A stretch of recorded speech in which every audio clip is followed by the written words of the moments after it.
à tous et bienvenue dans votre journal de ce mercredi 26 mars. Ce soir, on va évidemment rouvrir notre dossier municipal. On connaît depuis hier la teneur exacte du second tour.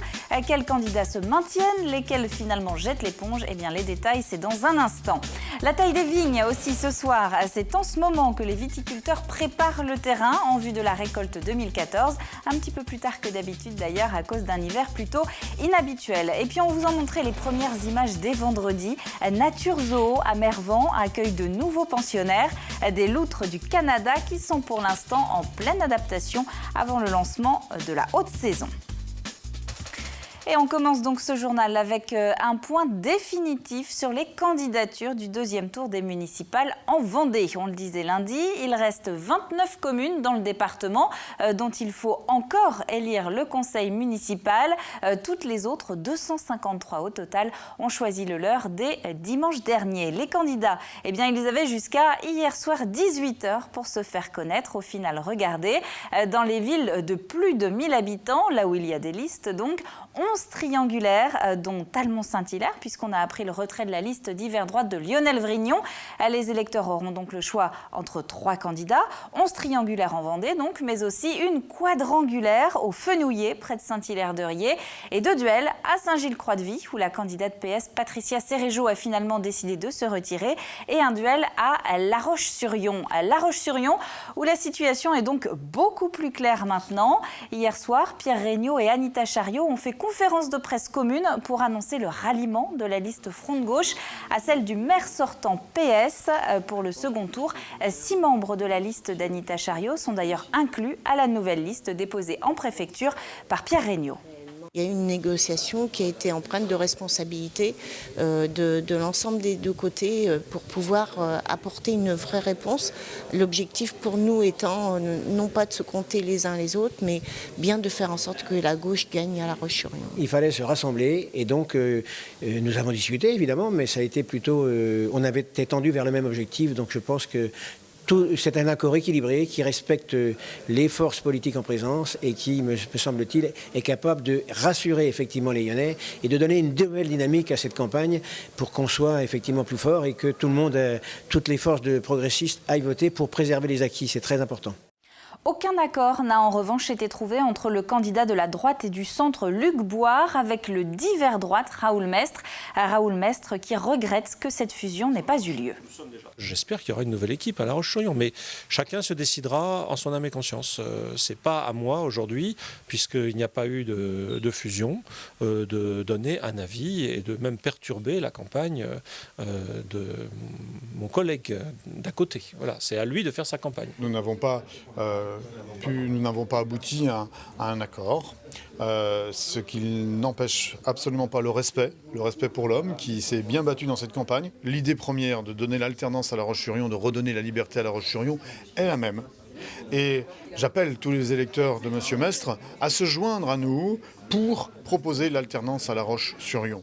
Rien n'est donc encore joué dans la ville-préfecture. La Roche-sur-Yon qui est administrée par la gauche depuis 1977. Il reste 2 jours de campagne officielle, une poignée d'heures donc que les 2 candidats encore en lice utilisent pour faire du terrain. Pierre Dalicieux. C'est important d'exprimer votre parole. Oui, mais Cette femme n'a pas voté dimanche dernier et compte bien faire de même pour le deuxième tour.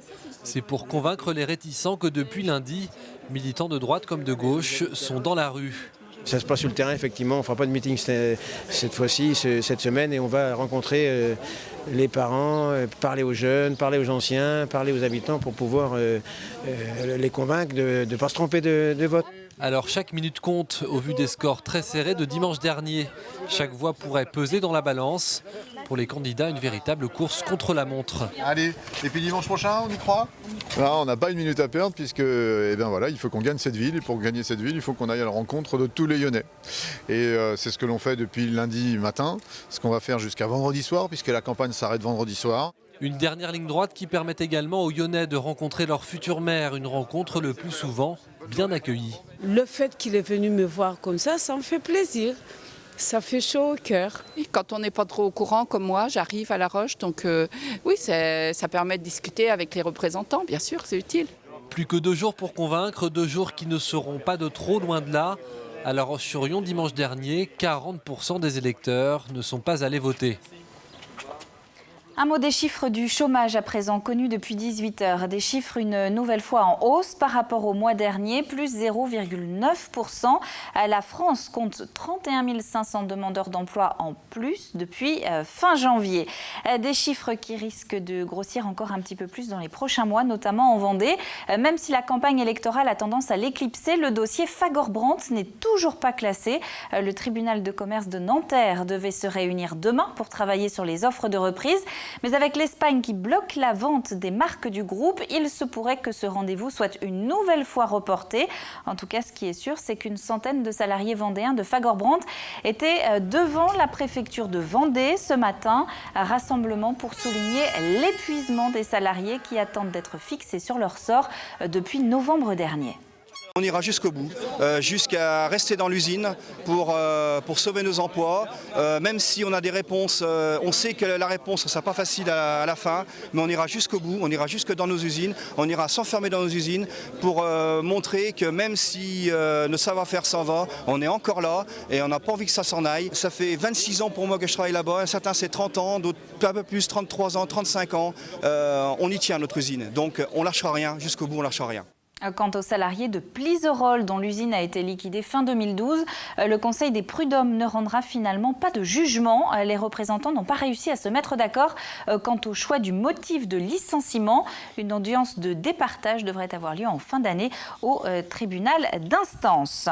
On en a déjà parlé, la météo des derniers mois a d'ores et déjà quelques conséquences sur ce qui nous entoure. On voyait hier l'inquiétude des ostréiculteurs de la Guittière. Et bien voilà un nouvel exemple. Une partie des viticulteurs du département est en train de tailler la vigne avec un peu de retard. Anthony Jamin. On observe bien ici que la vigne commence à pleurer, c'est-à-dire que la sève commence à sortir. On voit également la sortie des bourgeons, ce qu'on appelle le débourrement. Ces deux indicateurs prouvent qu'il est temps que la taille des vignes touche à sa fin. Mathieu gère une exploitation de 24 hectares du côté de Pissotte et ici la taille a débuté fin novembre. Même si on peut retenir que taille tôt ou taille tard, rien ne vaut la taille de mars, effectivement, quand on a une grande surface à faire, il faut s'y prendre assez tôt, avant Noël, c'est préférable. Problème, cet hiver, certaines parcelles ont subi les assauts répétés des épisodes de grêle. En voici d'ailleurs un exemple. Et ça ne fait que compliquer le travail de Jean-Philippe, l'un des deux tailleurs du domaine. Pour pouvoir conserver une longueur suffisante pour pouvoir nous permettre de plier le rameau et de pouvoir l'attacher, on est obligé de laisser certains yeux sur ce qu'on appelle des baguettes anticipées. On ne sait pas si ça va nous donner du fruit, si ça va nous donner que du bois, mais de toute façon il y a une très forte possibilité que ce soit certainement que du bois et non du raisin. De leur côté, Marie-Geneviève et Thierry ont eu plus de chance. Pas de gros dégâts et le travail dans les vignes est déjà fini. Ils n'exploitent qu'un hectare, mais pour tous les deux, la viticulture, c'est un deuxième métier, une passion qui demande d'être organisée. Donc actuellement j'ai un temps mort au niveau du travail de la vigne, donc maintenant je prépare, je fais mes mises en bouteille, c'est l'instant le mieux adapté, quoi. Le couplet sartais vend du vin de table, en bouteille et en bibe, uniquement depuis la propriété. Pour la mise en bouteille, pas de mécanisation, mais une aide familiale, donc pas de temps à perdre. Comme ça nous prend pas mal de temps, les enfants, on a la famille, les enfants qui viennent participer à la mise en bouteille. D'ici quelques semaines, ces bouteilles seront mises en vente. Marie-Geneviève et Thierry pourront donc de nouveau se concentrer pleinement sur le travail dans la vigne. On va rester dans les grands classiques du terroir local avec maintenant le premier concours de la meilleure baguette tradition des Pays de la Loire. C'était hier à La Roche-sur-Yon. 10 boulangers, 2 par département, se sont affrontés. Au final, un gagnant qui représentera la région au cours de l'ultime épreuve nationale à Paris, au cours de la fête du pain. Ce qui est super depuis 4 heures qu'on vient de passer ensemble, il y a un échange. Et donc les échanges entre les départements. Et donc on voit, même moi, président de jury, je vois les différentes façons de travailler et c'est super, quoi. D'habitude, ce concours était organisé à l'échelon départemental et c'est la première fois que c'était à l'échelon régional. Et donc, ce gagnant des Pays de la Loire, eh bien, ce n'est pas un de nos deux Vendéens, c'est un boulanger du Maine-et-Loire. Direction le zoo de Mervan à présent. Même s'il est déjà ouvert tous les week-ends, le parc continue ses préparatifs en vue de la haute saison. Dans les coulisses, on accueille notamment les nouveaux venus, à l'image de ces 2 loutres du Canada. Alix Solanos. Oui, ça c'est Finger. Finger et Maple. Finger et Maple ont quitté l'Angleterre il y a déjà 48 heures. Alors forcément, dans la cage, les petites loutres commencent à trépigner d'impatience.